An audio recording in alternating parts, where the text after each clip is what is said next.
নাও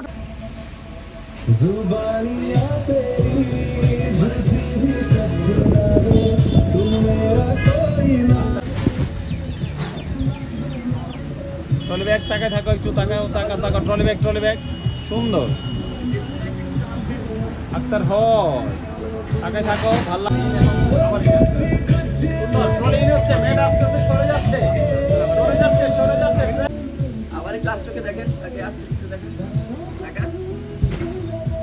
তাকায় থাকেন এটা লোক একদম ফিক্স যাতে না পড়ে বাপরে পালায়েন না ট্রলি হঠাৎ করে একটু চোখটা সরাই না ভালো লাগছে